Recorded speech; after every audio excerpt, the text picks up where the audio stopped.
अस्सलाम वालेकुम जी। नासिर अदीब आपकी खिदमत में हाजिर है। हम आमतौर पर सहाफ़ियों पे तनकीद तो करते हैं, मीडिया पे तनकीद भी करते हैं कि जी मीडिया अपने हिस्से का काम नहीं करता।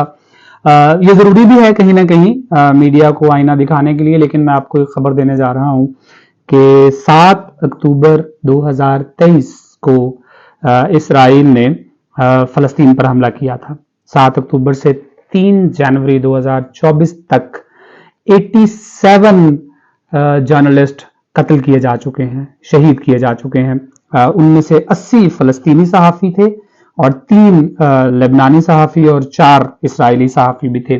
और यकीनन जो पूरी दुनिया इसराइल के मज़ालम को देख रही है, परख रही है और मजम्मत भी कर रही है, इसकी एक बड़ी वजह वो सहाफ़ी हैं जो अपनी कवरेज के जरिए अपनी जान जोखिम में डाल के, बल्कि बहुत सारे अपनी जान गंवा के वो कवरेज करते रहे हैं फलस्तीन की, जो आप तक और मेरे तक और इंटरनेशनल मीडिया और इंटरनेशनल ऑर्गेनाइजेशंस और पब्लिक तक पहुंचती रही है। तो जहां आप जंगजुओं को दाद देते हैं, लड़ने वालों को दाद देते हैं, मजलूमों को दाद देते हैं।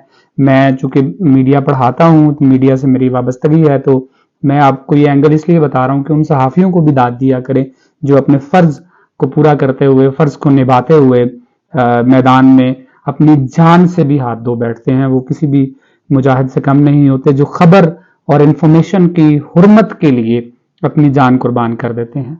बहुत शुक्रिया।